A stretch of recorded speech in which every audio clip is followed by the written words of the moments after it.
안녕하세요. 자, 우리 이제 수업도 종반을 향해 가고 있습니다. 어, 케네스 미노그의 책을 이제 다 읽고 마지막 13장의 내용을 살펴볼 차례입니다. 자, 이제 13장의 내용은 일종의 이제 결론부이기도 하면서 현대의 정치적 경향에 대한 우려를 표현하고 있는데요. 자, 무엇에 관한 내용인지 한번 살펴보겠습니다. 책의 맨 마지막 문장을 한번 볼까요? 208쪽에서 이런 말을 하고 있습니다. 저자가 삶이라는 게임의 규칙들을 그 어느 때보다도 더 자세하게 설명하는 것을 업으로 삼는 사람들, 그리고 갈등을 심판하는 것을 업으로 삼는 사람들, 그리고 시대에 뒤떨어진 사람들에게 정의로운 사회가 요구하는 생각들을 가르치는 것을 업으로 삼는 사람들을 위한 끝없는 일이, 그리고 손해되지 않는 일이 가까운 미래에 확실히 있을 것이다. 무슨 말일까요? 정치는 죽었을 테지만 모든 것이 정치일 것이다.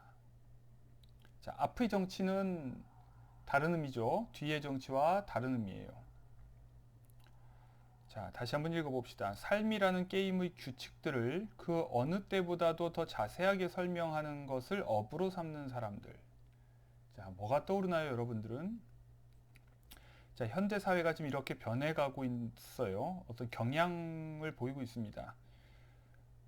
시시콜콜 게임의 규칙을 설명하고 또 그 게임에 따라서 갈등을 하는 뭐 경기를 하고 경쟁을 하는데 그걸 또 심판하는 사람들, 그리고 시대에 뒤떨어진 사람들에게 정의로운 사회가 요구하는 생각들을 가르치는 것을 업으로 삼는 사람들. 어, 뭔가 우리 정치의 이 책의 저자가 주장하고자 하는 바는 우리가 직접 무엇인가를 하는 것과 관련이 돼 있어요, 정치는. 즉, 내가 직접 결정하고 내가 결정한 것대로 행동하고 책임을 지고 하는 문제와 관련이 되어 있는데요. 언제부턴가 점점 그것들이 남의 통제 아래 놓이게 되죠. 정치라고 하는 것이 굉장히 복잡한 것처럼 여겨지고 아무나 함부로 뛰어들 수 없는 것처럼 여겨지면서 그것들을 관리하는 사람들이 증가하고, 그리고 갈등을 심판하는 것을 업으로 삼고, 갈등 자체를 우리가 스스로 해결하기보다는 스스로 해결하지 못해서 끊임없이 누군가에게 일러바치죠. 그러면 그럴수록 그것을 판단하는 사람들의 권한만 커집니다. 마찬가지로 우리가 어떤 삶을 스스로 영위할 수 있는데 그 삶에 우리의 스스로 영위할 수 있는 부분들을 자꾸 바깥에 떠넘기면서 그것들을 관리하는 사람들이 자꾸 증가하게 돼요. 그래서 실제로 이 세상이 다 좀 비슷한 모양새인데, 그러니까 생산하는 사람은 없고 생산을 관리하는 사람들만 늘어나는 거죠. 모든 사람들이 다 관리자가 되고 싶어 하고, 어떤 가치 있는 것을 생산하려는 사람들은 점점 줄어드는 현상들이 나타나고 있어요. 그래서 생산을 하는 몇몇 사람들이 관리하는 많은 사람들을 떠받치고 있는 것 같은 느낌이 들 때도 있죠. 정치 역시 그렇습니다. 실제로 우리 시민들이 스스로 판단하고 결정하고 행동하는 것, 영역들이 점점 위축되고 그것들을 감시하고 관리하고 통제하고 심판하는 사람들만 자꾸 늘어나는 일들. 그러나 점점 그런 사람들이 아무리 늘어나도 그들에게 전혀 손해되지 않는 그런 일이 가까운 미래에 확실히 있을 것이다. 이것을 이 책의 저자는 매니저리즘이라고 부르고 있어요.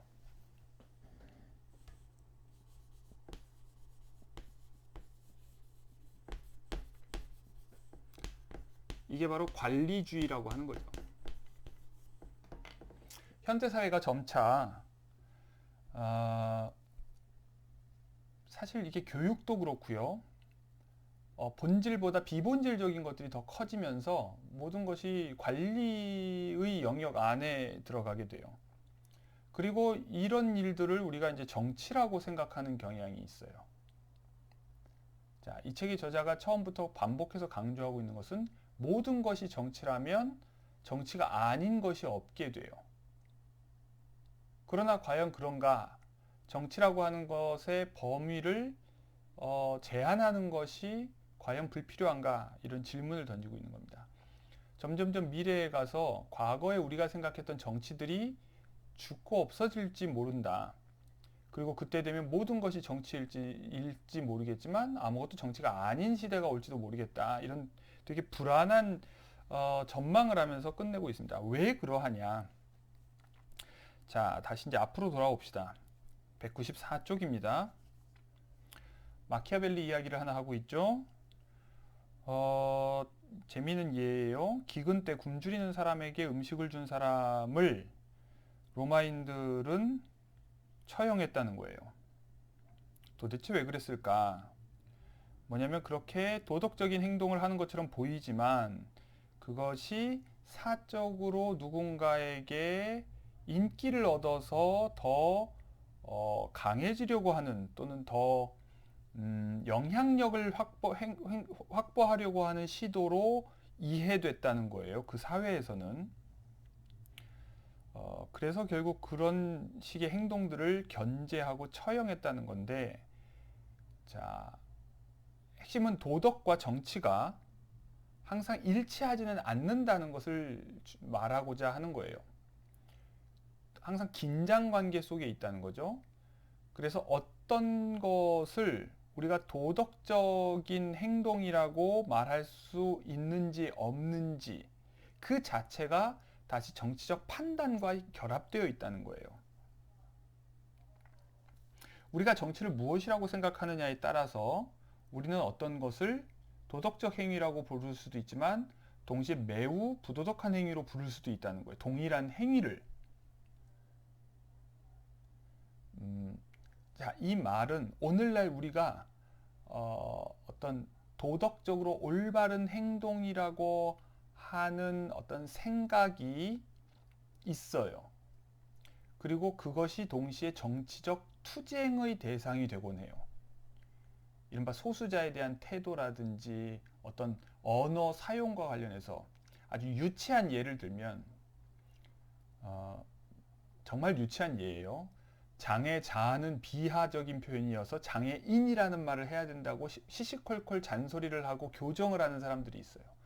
바로 이런 시각에서 당선자는 비하적인 표현이고 당선인이라고 해야 옳다거나, 그래서 심지어 어떤 당선자가 TV에 나왔는데 누군가가 당선자라고 얘기하니까 왜 나를 당선자라고 부르냐고 또 화를 내는 사람도 있고 이런 일이 있었어요. 그러니까 도대체 당선자와 당선인을 구분하는 것이 중요한 어떤 의미가 있는 것처럼 구는 태도들이 이 사회에 점점점 퍼져나가고 있어요. 유럽 사회에서도 그런 현상들이 굉장히 우리보다 훨씬 일찍 시작이 됐죠. 이른바 정치적 올바름이라는 이름으로 어떤 도덕적인 판단을 남에게 강제하려고 하는 시도들, 그리고 그 판단을 강제하기 위한 힘을 얻고자 하는 노력들이 등장하고 있어요. 그래서 정치와 도덕의 관계가 매우 복잡하게 뒤얽히게 되는 거죠. 자, 오해하지 마세요. 그래서 우리가 부도덕한 것 또는 도덕적이지 않은 것이 옳다고 주장하는 거거나 그런 것이 아니에요. 문제는 무엇이 도덕적이냐가 우리가 시대와 조건에 따라서 그 판단이라고 하는 것이 달라지는 면이 있는데, 그런 것이 모든 것이 정치가 됨으로써 이런 도덕적 판단이 싸움의 대상이 되는 현상이 지금 나타나고 있다는 거예요. 그렇게 해서 모든 것이 정치가 되고 사적인 것이 정치가 되고 미시적인 것이 정치가 되는, 그래서 오늘날 우리가 글을 검색해 보면요, 인터넷에 또는 어떤 뭐 논문이나 또는 출판된 도서들의 목록을 검색해 보면 정치라고 하는 단어가 온갖 이상한 곳에 붙어 있는 경우가 많아요. 문학을 하는 사람들이 매우 다양한 곳에 정치라는 말을 사용해요. 무슨 정치학이라는 표현도 쓰고 무슨 정치라는 말도 쓰고 해서 그냥 문학적 표현 자체 또는 어떤 자신들의 감정 뭐 이 모든 것들이 다 정치적인 일인 것처럼 과장을 하죠. 정작 그렇게 되면 정치가 무엇인지가 매우 불분명해지고 정작 우리는 정치와 관련해서 속수무책이 돼요. 그리고 그 정치와 관련된 전문가들이 등장하죠.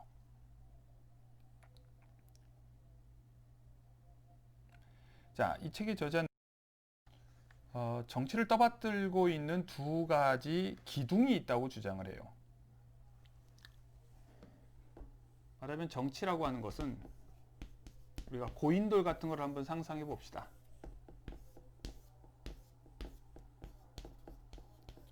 하나는 개인이고 다른 하나는 국가예요. 그러니까 정치라고 하는 활동이 이루어지는 틀이 국가라면 정치라고 하는 활동을 하는 행위자가 개인이겠죠. 이 두 개의 기둥에 의해서 정치라고 하는 것이 지탱이 되고 있는데요.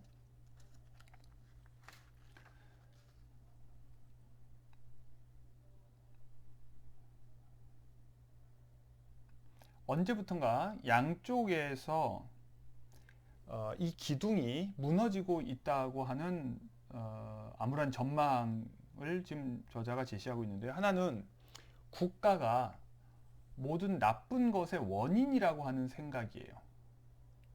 그러니까 이거는 이제 우리에게 조금은 낯설게 들릴 수도 있는데요. 특히 유럽인들이 가지고 있는 편견이에요. 그게 한편으로는 이제 자유주의적 편견, 자유지상주의적 편견일 수도 있고, 이게 이제 우파적 편견이라면 동시에 좌파적 편견도 있어요. 우파적 편견은 뭐냐면 국가는 적을수록 좋다, 뭐 이런 식의 사고 방식이죠. 그러나 또 좌파적 편견은 뭐냐면 국가를 악으로 보는 거예요. 그래서 유럽에서는 오랫동안 좌와 우에 의해서 국가가 공격을 받았어요. 뭐냐면 전쟁의 원인 자체도 국가 때문이라고 하는 거죠. 우리 사회에도 그런 생각이 있어요. 뭐냐면 전쟁은 누가 하느냐? 국가가 하죠.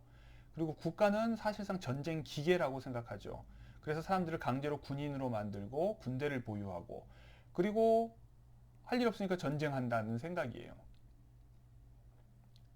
즉 전쟁의 원인에 대한 우리가 지난 시간에 국제관계에 대한 이야기도 살펴봤지만 전쟁의 원인에 대한 상투적인 인상 비평들이 있어요. 그게 뭐냐면 귀족들이 오만해서 전쟁을 일으킨다.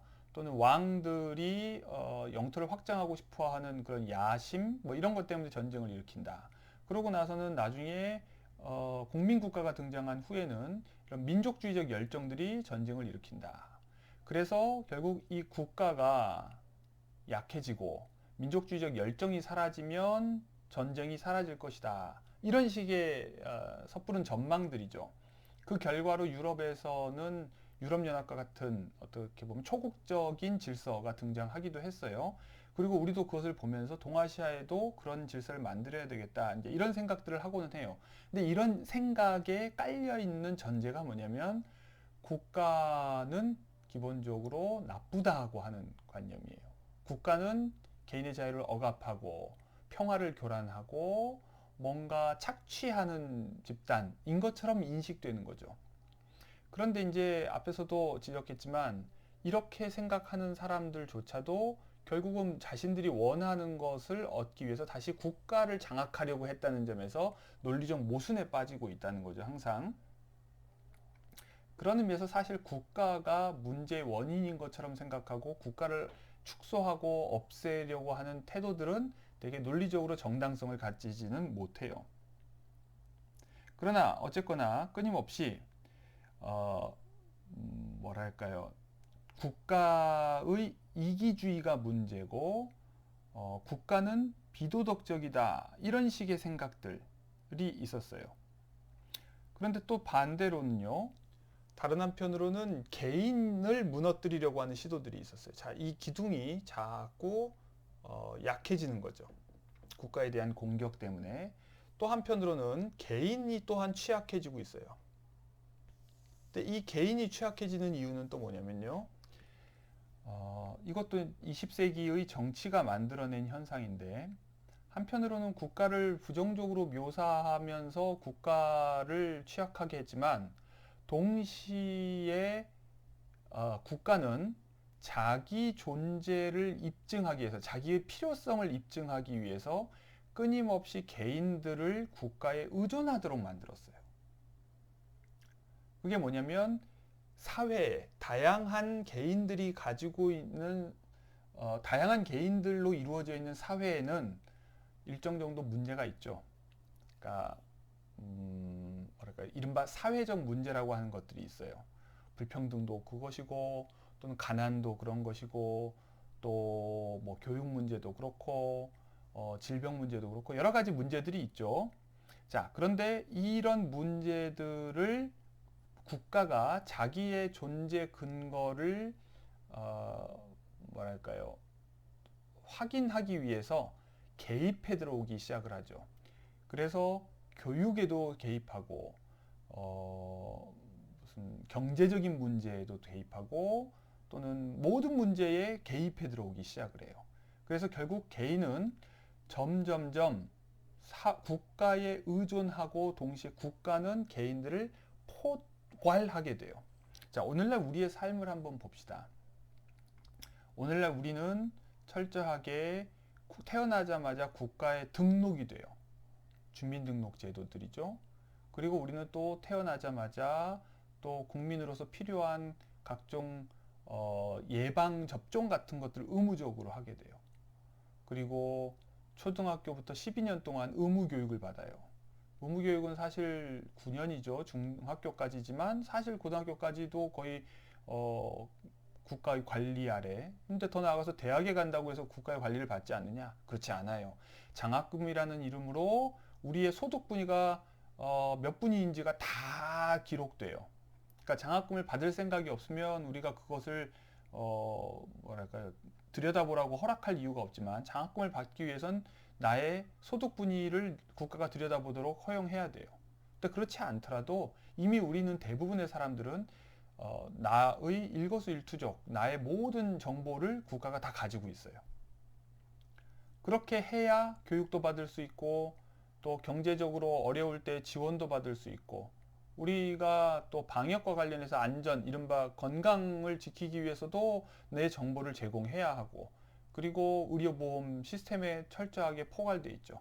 그러니까 아마 전 세계에서 우리나라처럼 완벽하게 거의 모든 국민 집단을 이렇게 포착하고 있는 나라는 드물 거예요.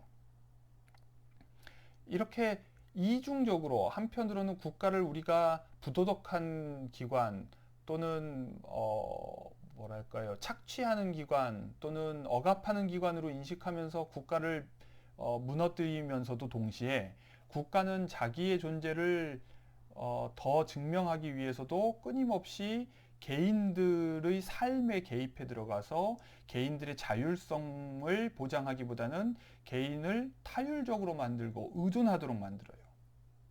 그렇게 해서 이제는 우리가 스스로 건강조차 우리가 스스로 지키는 것이 아니라 그리고 나의 건강에 대해서 내가 책임지는 것이 아니라 거의 회사가 책임지고 국가가 책임지고 2년에 한 번씩 강제로 건강검진 받도록 하고 그러죠. 이게 한편으로 보면 안전망이고 사회복지이고 그렇지만 다른 한편으로 보면 개인에 대한 철저한 통제예요. 우리는 태어나면서부터 죽을 때까지 누군가에 의해서 관리돼요. 자, 이런 식의 변화가 정치적으로 의미하는 바는 무엇이냐 하는 거예요. 자, 그래서 결국은 우리가 과거에 생각했던 시민들의 자율적인 활동, 독립적인 개인들이 자기의 어떤 판단을 가지고서 남과 토론하고 논쟁하고 설득하고 하는 이런 의미의 토론은 점점 정치는 사라져가고 오히려 개인의 문제를 해결하기 위해서 어떤 청원을 하는 이른바 청와대 게시판에다가 글을 쓰고 거기에 동의를 하는 방식으로만 정치가 이루어지죠. 끊임없이 개입을 요구하는 형태의 정치, 그리고 동시에 끊임없이 개입을 하는 형태의 정치, 그리고 동시에 그 정치가 얼마나 정해진 규칙에 의해서 잘 이루어지는지를 누군가는 위에서 감시하는 이런 형태의 정치가 만연해 있어요. 그래서 정치는 우리 안으로 깊숙이 들어와 있고, 그러나 동시에 우리는 정치에 대해서 별 영향을 행사하지 못하는, 그리고 뭐냐면 청와대의 청원 게시판을 관리하는 사람들에 의해서 우리의 어떤 욕구도 해결될 수 있고 또는 우리의 욕구도 좌절될 수가 있어요. 이런 이상한 형태의 정치가 지금 진행되고 있어요.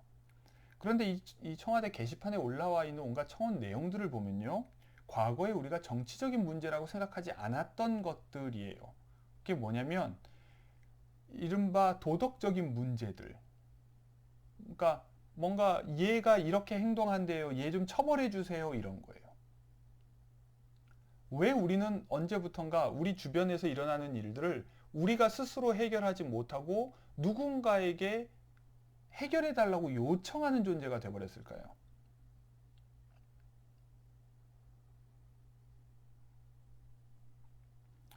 자, 거대한 어떤 도덕주의적 정치라고 하는 이데올로기가 이 사회에 횡행하고 있다고 생각을 해요. 그게 뭐냐면, 자, 우리가 이데올로기에 관해서 앞에서 한번 다룬 적이 있는데요. 이데올로기라고 하는 것은 기본적으로 이런 논리 구조를 가지고 있습니다. 뭐냐면 지금 현재가 있고 우리가 나아가야 할 미래가 있어요. 그리고 이것이 이제 목표죠. 근데 현재는 뭔가 결핍이 있어요. 그래서 일로 나아가고 싶은데 가로막고 있는 장애물이 있는 거예요. 이 장애물이 무엇이냐를 이제 설정하는 것에 따라서 스토리가 달라지죠. 예를 들어 사회주의나 뭐 이런 이데올로기에서는 이렇게 모든 사람이 평등하고 노동이 해방되어 있는 사회가 있어요. 지금은 노동이 억압받고 있죠. 근데 일로 나아가는 장대에 이 중간에 가로막고 있는 장애물이 이른바 자본가 계급 또는 그런 뭐랄까요, 자본가 계급의 착취를 허용하는 현재의 제도, 이런 것들이 여기에 남아 있어요. 그러니까 그것을 뚫고 지나가야 되는 거죠. 그것을 넘어서야 되는 거예요. 자, 온갖 스토리들이 있습니다. 현재의 상태는 비도덕적이에요. 그래서 도덕적으로 올바른 그런 세상으로 나아가야 된다고 목표를 설정하죠. 그리고 이 과정에서 국가 권력을 장악하려고 해요. 국가 권력을 도구로서, 수단으로 장악해서 도덕적인 세상으로 나아가려고 해요. 이것을 정치라고 이해하는 거죠. 이것을 저자는 도덕주의적 정치관이라고 생각하는 거예요.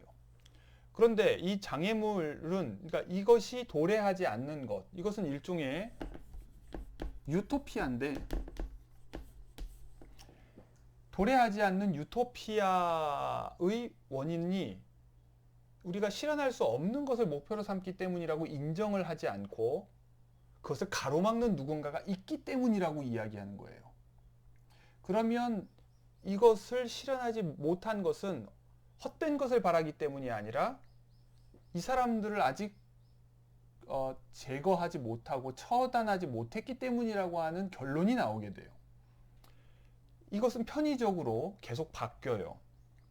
뭐냐면 때로는 부자고, 때로는 부르주아고, 또 때로는 제국주의자들이고, 또 때로는 백인들이고, 또 때로는 남성들이고, 때로는 엘리트들이고, 때로는 기득권 세력이고, 때로는 배운 것들이고, 때로는 지배 집단들이고, 또 때로는 기성 정치인들이고, 이런 식으로 이 가로막는 존재는 편의적으로 얼마든지 채택될 수 있어요.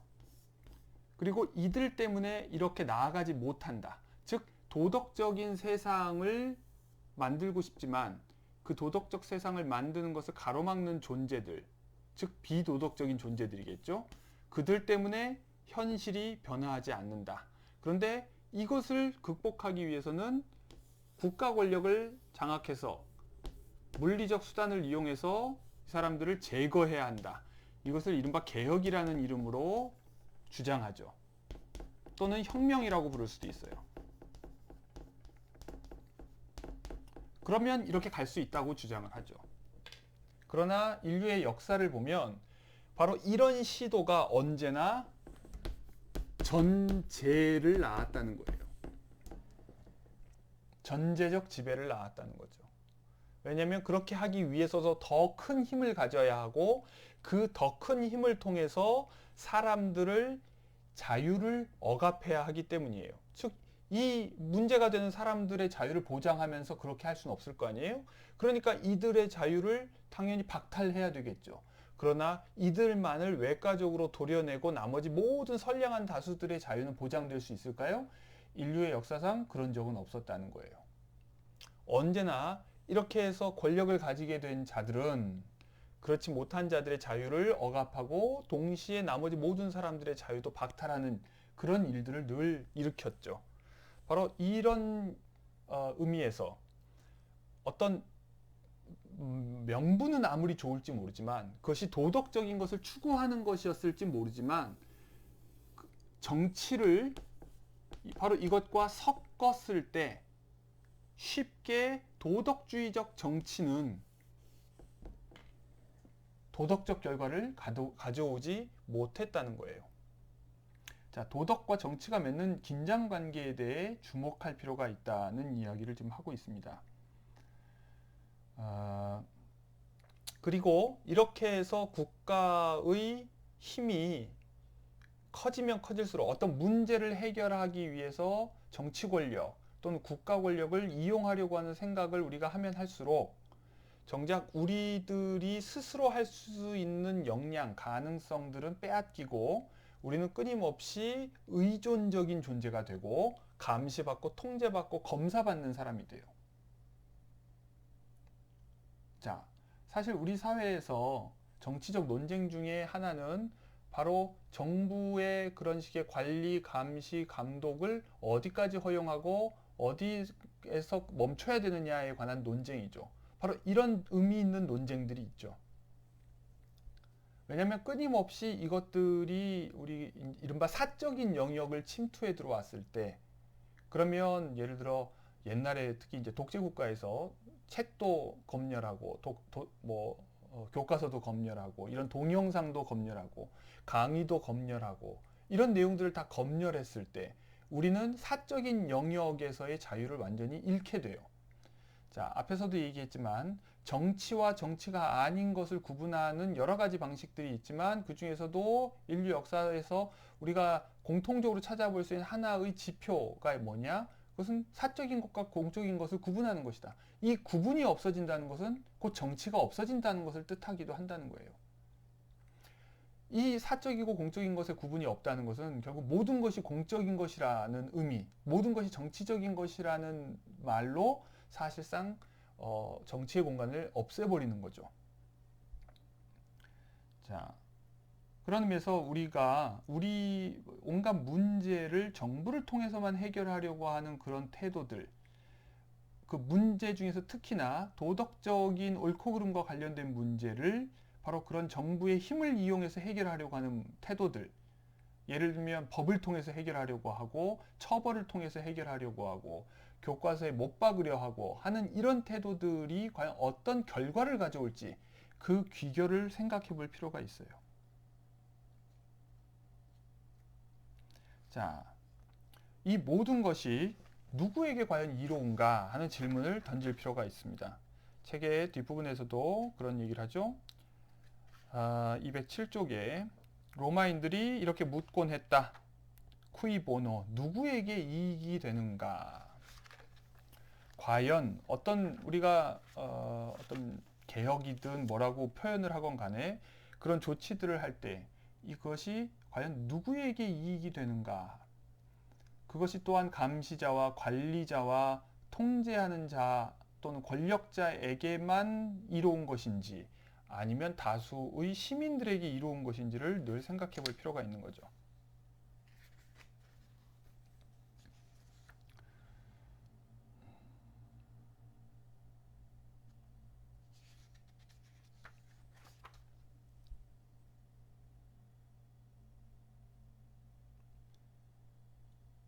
자, 이 책의 저자가 또한 강조하고 있는 것 중에 하나는요,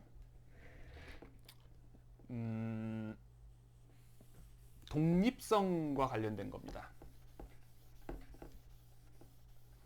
아까 국가와 관련해서 국가의 자기 보존 노력을 이기적인 것으로 매도하면서 국가의 어떤 수준을 넘어서는 질서를 창조하는 것을 바람직하다고 하는 유럽인들 편견이 있었다고 얘기했어요.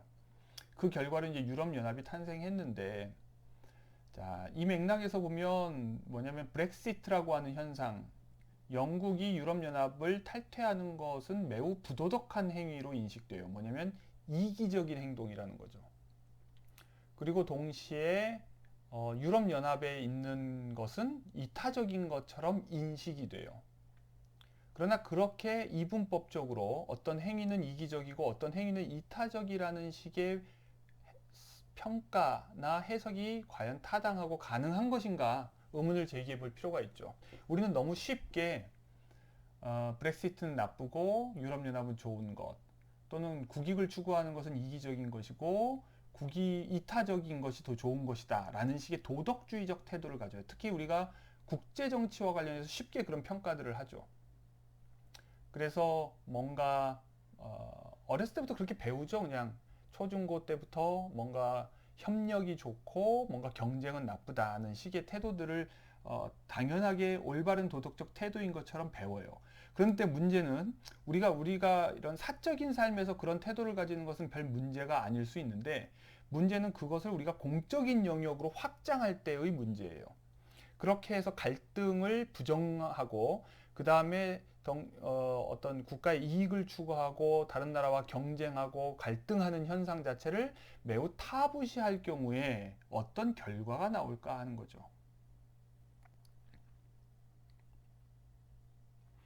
자, 개인이 고대부터 정치는 독립적인 사람들의 활동이었어요.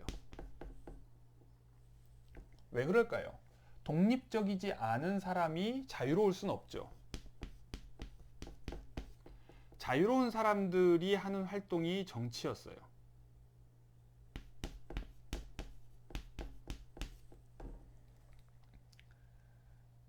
누군가에게 예속되어 있고 누군가의 명령에 따라서 움직이는 사람들이 정치를 할 수는 없어요. 자, 그렇다면 정치가 살아나려면 또 정치적 활동이 계속 유지되려면 사람들의 독립성과 사람들의 자유가 보장돼야 돼요. 예를 들면 국가들 사이에서도 정치가 가능하려면 각 국가들이 예속적이지 않고 자유로워야 돼요. 그리고 그런 자유로운 나라들이 서로 각자의 이익을 가지고 추구하지만 그 나라들끼리의 관계 속에서 뭔가 협상도 하고 합의도 이끌어내고 공동의 결정에 따라서 움직일 때 그것이 바로 국제 정치라고 이야기할 수 있는 것이 되겠죠. 반대로 지난 시간에 설명한 것처럼 냉전 시대의 양극 질서 속에서 각 진영의 패권 국가, 제국과도 같은 패권 국가의 어떤 지시에 의해서 행동이 제한되고 어떤 결정도 자유롭지 못한, 다른 나라와 수교조차 마음대로 할 수 없는 상황. 실제로 그 당시에 참, 그러니까 대만과 국교를 단절하고 중국과 나중에 90년대에 들어서 국교를 체결해요. 근데 그 전에는 반대로 중국과는 국교를 체결할 수 없었고 대만하고만 국교를 체결했어야 해요. 그러니까 이런 식의 어떤 뭐랄까 자율성이 없는 것은 굉장히 국제 정치, 국제 관계가 정치적 관계가 되기 힘든 조건들이죠. 아주 적나라하게 힘의 논리가 작동하기 때문이에요. 그러나 우리가 국내에서 정치라는 말을 할 수 있는 이유는 사람들 사이에서 적나라하게 힘의 논리가 작동하지 않기 때문이에요. 그것을 가능하게 해주는 것은 공통의 법적 질서죠. 공통의 법적 질서 안에서 우리는 힘과 무관하게 개개인이 가지고 있는 돈의 힘이나 또는 근육의 힘이나 어떤 힘과 무관하게 우리는 각자 어떤 독립성을 가지고 또 자율성을 가지고서 남들과 함께 무엇인가를 도모할 수 있어요. 이것이 정치의 조건이에요.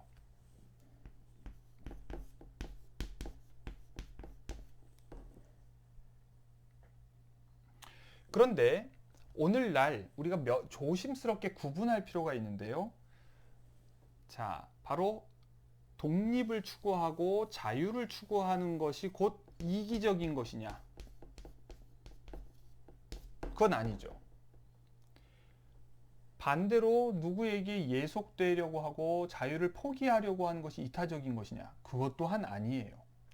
그런 의미에서 의존에서 벗어나려고 하고 자유로우려고 하는 것을 이기적이라고 매도하고 뭔가 그래서 부도덕한 것처럼 매도하는 것은 매우 큰 잘못이죠. 자, 오늘날 아까 얘기한 것처럼 정부는 정부의 존재에 대한 비판 때문에 자신의 존재를 입증하기 위해서 끊임없이 의존적인 자들을 찾아내요.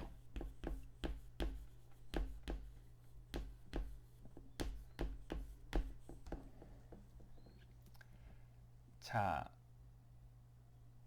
그러니까 혼자 설 수 없는 그런 존재를 찾아야 국가의 역할 또는 정부의 역할이 드러나죠. 그러니까 이건 이중적인데요. 때로는 그 사람들을 짐스러워하면서 관리의 대상으로만 삼고 때로는 뭐랄까요, 죽지만 않도록 방치하기도 하지만 때로는 그들을 적극적으로 드러내 보임으로써 자, 이렇게 접근해 봅시다. 정치인들이 선거 때가 되면 왜 시장에 갈까요? 왜 어려운 사람들을 만날까요? 바로 이용하는 거죠. 그런 어려운 사람들, 즉 경제적으로 어렵건 사회적으로 어렵건 뭘로 어렵건 간에 그런 어려운 사람들의 존재는 도움을 필요로 하는 존재들이고 바로 그런 도움을 필요로 하는 존재들을 통해서 자기의 필요성을 입증하려고 해요. 우리가 좋게 얘기하면 뭐 서민의 정치인이 어떻고 뭐 이렇게 표현하지만 사실 그것은 정확하게 누군가의 의존적인 처지를 상태를 이용하는 거예요. 수단으로서. 바로 이런 형태. 그러나 그것은 필요에 의해서 이용하는 것이지 궁극적으로 그 사람들을 의존 상태에서 자유로운 상태로 독립적인 상태로 이동하게 하는 것을 목적으로 하는 것이 아니라는 거예요. 이게 지금 현대 정치가 가지고 있는 아주 위험한 요소죠. 뭐냐면 끊임없이 이 책의 저자는 아주 심하게 비판을 하는데 이른바 빈곤을 만들어낸다는 거예요. 자, 복지부는 바로 복지부가 해야 할 일이 필요하겠죠. 그런 영역을 찾아내죠. 그럼 복지의 사각에 있는 영역, 우리가 참 이상적으로 생각했을 때 일을 열심히 안 한다 또는 뭐 복지 사각지대에 아직도 놓여 있는 사람들이 많다 뭐 이런 식으로 갈 길이 멀다고 얘기할 수 있어요. 그러나 다른 한편으로는 그런 곳의 존재가 만약에 다 사라지고 없다면 복지부의 존재도 필요 없죠. 그럼 정부의 존재도 필요 없어지죠. 그렇기 위해서도 그런 의존적인 사람들의 존재, 바로 그 복지 사각지대에 놓인 사람들의 존재는 그 자체로 필요해요. 그것을 복지 정책을 잘 하지 못하면 못하는 대로, 잘 하면 하는 대로, 잘 한다는 말이 성립하기 위해서도 그런 사람들의 존재가 필요한 거죠. 끊임없이. 정부도. 그런 면에서 진짜로 어떤 정치인이 또는 지방자치단체장이 자기의 행정구역 내에서 너무나 뭘 잘하고 실제로 사람들이 행복하게 잘 살고 있다면 선거 캠페인 때 그렇게 이용할 그림을 만들기 위해서 이용할 사람들이 없죠. 그럼 우리가 좋다고 생각할 수 있지만 사실 엄밀한 의미에서 그렇게 이상적인 상황이 오지는 않아요. 언제나 사람들은 스스로 실패하기도 하고 스스로 낙오하기도 하고 또 게을러지기도 하고 남에게 속기도 하고 남을 속이기도 하고 그런 일들은 늘 있기 때문에 이 사회에서 언제나 어떤 뭐랄까요, 모든 사람이 독립적이고 자유로운 것만은 아니에요. 어떤 사람들은 그렇지 못한 지위로 추락하기도 하고 또는 애초에 굉장히 뭐랄까요, 뭐 다른 이유로 독립적이고 자유로운 지위를 얻지 못하는 경우도 있어요. 그런데 바로 이런 것이 해결될 수 있고 없어질 수 있는 것처럼 이야기하면서 그 존재를 이용하는 방식의 정치가 계속 증가하고 있다는 거예요. 자, 바로 이 의존적인 존재라는 것은 되게 포괄적인 의미예요. 뭐냐면 아까 우리가 맨 마지막에도 읽었지만 다시 맨 마지막 문장을 한번 봅시다. 삶이라는 게임의 규칙들을 그 어느 때보다도 더 자세하게 설명하는 것을 업으로 삼는 사람. 이런 사람이 왜 필요할까요? 그 게임의 규칙들을 설명해 주지 않으면 제대로 지키지 못할 사람들이 있다는 거죠. 또는 규칙을 복잡하게 만들면 만들수록 그런 의존적인 사람들은 자꾸 늘어나겠죠. 갈등을 심판하는 것을 업으로 삼는 사람들. 갈등을 스스로 해결하지 못하는 사람들. 그런데 자꾸 그것을 남들이 심판하면 갈등을 스스로 해결하지 못하고 껐떡하면 심판하는 다른 사람들에게 호소하는 방식으로 갈등을 해소하려 하겠죠. 그러면 점점점 갈등을 스스로 해소하는 능력들은 사라지게 될 거예요. 그리고 시대에 뒤떨어진 사람들. 근데 뭐가 시대에 뒤떨어진 것이냐? 이른바 정의로운 사회가 요구하는 것이 무엇인지를 아는 사람들의 시각에서 어떤 사람들이 시대에 뒤떨어져 보이겠죠. 그렇기 때문에 그것을 당신들의 생각과 태도는 시대에 뒤떨어진 것이라고 일러주는 사람이 필요하죠. 그런 것을 가르치는 것을 업으로 삼는 사람들에 의해서 어떤 사람들은 끊임없이 스스로 자기가 시대에 뒤떨어져 있다는 것을 알지 못하는 사람으로 전락하게 돼요. 자, 이렇게 계속해서 의존적인 사람들이 발견된다는 겁니다. 되게 어렵죠? 정치의 과제를 자꾸 그렇게 확장함으로써 의존적인 사람들을 발견함으로써 할 일들을 만들어내고 그러면서 그것에서 뭔가를 관리하는 일,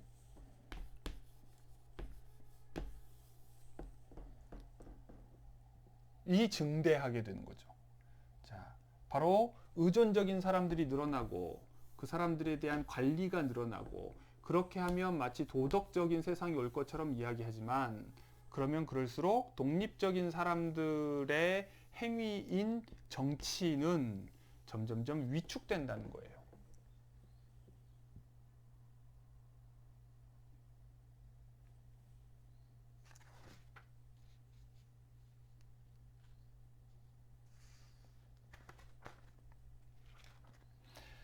자, 앞으로 정치는 어떻게 될까요? 분명한 것은 고대의 사람들이 생각했던 것과 같은 정치 또는 이런 정치가 다시 되살아나기는 쉽지 않을 수 있어요. 오늘날은 우리가 형식적으로 모든 사람이 평등하고 자유롭다 또는 자율성을 확보하고 보장하고 이런 식의 이 평등한 인권관념을 가지고 있어서 누군가는 자유롭고 독립적이지만 그렇지 않은 사람은 뭐 의존적인 사람이라거나 그래서 권리를 이 사람에게는 주고 이 사람에게는 주어서는 안 된다거나 이런 이야기를 공식적으로 허용하지 않죠. 그러다 보니까 한편으로는 모든 사람이 평균화돼요. 그래서 의존적인 사람도 똑같이 1인 1표를 행사하고 독립적이고 자유로운 사람도 똑같이 1인 1표를 행사해요. 그리고 더 나아가서 이런 사람이 1인 1표를 행사하는 것조차 보장하기 위해서 끊임없는 교육과 관리와 어떤 통제와 이런 것들이 생겨나죠. 그래서 덩달아서 이런 자율적일 수 있는 사람들조차 이 사람들의 관리하에 이 초중고등학교 학급 학생의 활동을 하는 것과 같은 방식으로 변하게 돼요. 자, 과거에 이 전체주의 사회에서 그런 식의 뭐랄까요, 이 중앙 당이 통제하는 그런 질서가 있었다면 1984에서 암울하게 전망했던 그런 빅브라더가 감시하는 사회에서의 어떻게 보면 파스처라이즈드, 그러니까 멸균된 가짜 정치 활동 이런 것들이 있는데 오늘날 우리 사회가 지향하는 것도 그런 것이 아닌가 하는 이야기예요. 여러분들 와닿을지 어떨지 모르겠는데 저는 굉장히 이 뭔가 이렇게 그 암울한 예언 같은 이런 전망이 와닿았어요. 왜냐하면 우리가 느끼지 못하게 사회가 점점점 관리의 망을 이렇게 뻗치고 있거든요. 그렇게 해서 모든 것이 통제되고 있어요. 정치인들은 모든 것을 일거수일투족 선거관리위원회에 물어보면서 행동하고요. 그리고 행여라도 잘못하면 바로 처벌받고 아웃되죠. 검찰에 의해서 끊임없이 감시되고 평가받고 그리고 밉보이면 기소당하고 처벌받고 그렇게 하고 또 국회의원들도 자기들끼리 스스로 해결을 하지 못하고 싸움질 하다가도 결국은 다 고소고발하다가 결국 다 검찰 조사받고 검찰에 의해서 어떻게 자기들이 기소되느냐에 온갖 관심이 쏠려 있어요. 그렇게 해서 결국 의원직을 유지할 수 있을지 없을지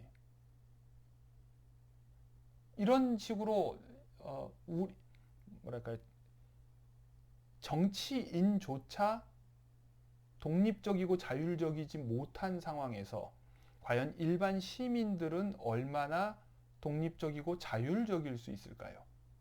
오히려 그 독립적이고 자율적일 수 있는 가능성을 보호하기 위해서 입법가들이 법적 틀을 만들어야 되는데 그 법적 틀을 스스로 허물면서 끊임없는 어떤 통제망 속으로 빠져들어가고 있는 그런 형국이에요. 게다가 지금 코로나19 사태가 지속되면서 우리는 스스로 안전을 위해서 우리의 결정과 판단을 포기하고 전문가들의 판단과 결정에 예속되죠. 굉장히 자발적으로. 그래서 굉장히 의존적인 존재들로 변하게 돼요. 안전하기 위해서는 어쩔 수 없는 것 아니냐 이런 생각을 할 수 있어요. 바로 그런 환경, 우리가 이것을 실질적인 위협이라고 생각하지만 동시에 가상적인 위협에서도 똑같은 논리가 작동하죠. 그리고 언제나 그런 안전을 핑계로 삼은 적도 많았고요. 그런 것이 이제 군사적 안보의 경우도 있고 아니면 방역 안전일 수도 있고 테러 위협일 수도 있고 어떤 뭐 경제적 위험 때문일 수도 있죠. 결국 그것들이 언제나 개개인의 자유와 독립성을 빼앗는 근거로 작동했어요. 예를 들면 북유럽 복지국가라고 하는 것이 좋게 얘기하면 사회적 안전망이지만 다르게 이야기하면 시민들을 강제로 저축시키는 거예요. 그러니까 내가 내 돈을 나의 판단 하에 운용할 수 있는 여지를 최소화하는 거죠. 그렇게 함으로써 강제로 절반 정도를 떼서 저금을 시켜서 탕진할 방법이 없게 또는 쓸데없이 낭비를 할 수 없게 자기 마음대로 쓸 여지가 적게끔 만들어요. 그렇게 해서 위험할 때 도와주겠다는 거죠. 그래서 우리가 어떤 위험한 상태를 가정하고 보면 굉장히 합리적인 선택일 수도 있지만 다른 한편으로는 우리가 늘상 금치산자인 것처럼 행동하도록 간주돼요. 그렇게 요구되죠. 바로 이런 딜레마라는 것들이 있어요. 자, 그러고 보니까요, 참 북유럽이라고 하는, 우리가 이제 쉽게 한국과 유럽을 이분법적으로 나눠서 한국은 지금 뭔가 국가주의적으로 또는 국가 통제하에 개인이 자유를 박탈당하고 있는 것처럼 바깥에서는 보아요. 그런데 또 예를 들어 유럽의 경우에 또는 뭐 사람들이 정부가 통제에 따르라고 아무리 명령을 해도 말 안 듣고 돌아다니고 마스크도 안 쓰려고 하고 뭐 봉쇄를 해제하라고 막 서로 외치고 뭐 이러는 모양들을 보면서 그들은 자신들의 모습이 자유를 추구하는 거라는 식으로 또 얘기해요. 그러나 그것이 얼마나 일면적인 주장인가를 알 수 있죠. 뭐냐면 마치 그렇게 뭐 우통 벗고 돌아다니고 또는 뭐 자기 행색을 어떻게 하고 이런 것만으로 자기가 마치 독립적이고 자유로운 것처럼 착각하지만 사실 근본적으로 삶의 방식 안에서는 자유롭고 독립적이지 못하도록 이미 철저하게 관리되고 있어요. 교육에 의해서 또는 뭐 사회복지망에 의해서 그 사람들은 보이지 않게 이미 의존적인 존재들로 살면서 가상적인 자유를 누리고 그 가상적 자유가 박탈되었을 때 마치 자유가 아니면 죽음을 달라라는 태도로 막 싸우는 그런 자기 환상 속에서 자기를 인식하는 거죠. 그런 의미에서 서구인들이 자기들은 개인의 자유가 굉장히 중요한 사람들이라는 것처럼 인식하는 것도 이미 허구적이고 이 책의 저자가 비판하듯이 반대로 우리가 방역 지침을 따라서 뭔가를 한다고 해서 특별히 예속적이라고 볼 이유는 없어요. 오히려 현대적인 삶 속에서 서구인이나 한국인이나 다 이미 공적 관리 체제 안에 철저하게 포섭되어 있고 그 속에서 우리들은 끊임없이 의존적인 존재로 간주되고 인식되고 그렇게 관리되고 있어요.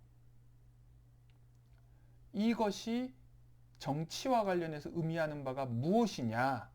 이 질문을 우리가 한번 생각해 볼 필요가 있는 거죠. 자, 앞으로 정치는 도대체 무엇이 될 것이냐? 오늘날 우리에게 정치는 무엇이냐? 우리에게도 한편으로는 우리가 2017년 어떤 촛불 집회를 통해서 뭐 대통령 탄핵을 이끌어내고 평화로운 뭐 시위를 통해서 뭘 하고 이런 걸 보면 우리가 굉장히 선진적이고 훌륭하고 민주적인 시민으로서의 자질을 다 가지고 있는 것 같은 느낌을 또 받기도 해요. 미국과 비교했을 때도 그렇고. 그러나 다른 한편으로는 우리는 왜 그런 거대한 일에만 나서고 그리고 그렇게 집단적으로 중앙 권력을 통해서 뭔가를 하기 위해서 더 중앙 권력에만 관심을 맞추는 거죠. 그러니까 중앙 권력이 이제 뭐랄까요? 우리 국민 일반의 뜻에 어긋났을 때 그것에 강한 압력을 행사하죠. 그러나 정말 일상적으로 우리가 정치적으로 political competence 우리가 자유로운 사람으로서 독립적인 개인으로서 어떤 결정에 참여하고 자기의 의견을 표출하는 데에는 굉장히 무관심해요. 그러니까 이 괴리가 굉장히 크죠. 말하자면 일상에서의 정치는 반납하고 철저하게 관리되고 싶어 하면서 동시에 큰 틀에서의 국가를 통해서만 정치적 의견을 표출하는 것처럼 보여요. 이게 되게 역설적으로 보이는 일인 거예요. 아까 얘기한 것처럼 우리의 일상의 문제를 해결하기 위해서 국가 권력을 동원하는 청와대 게시판을 이용하는 것과 같은 현상. 그러나 정작 우리의 일상의 일에 대해서 해결하는 데 굉장히 무능해지는 역설적인 현상들이죠. 자, 이런 정치는 과거의 정치와는 분명히 달라요. 고대인들이 생각했던 정치, 또 뭐 유럽의 중세 사람들이 생각했던 정치, 이런 것과 다른 정치예요. 현대의 정치죠. 이런 정치가 또 앞으로 미래에 어떻게 변하게 될지 그것 또한 우리에게는 중요한 관심사이자 고민거리이죠. 자, 어떤 정치의 미래에 대해서 간략하게 저자의 주장과 제 생각을 말씀드렸습니다.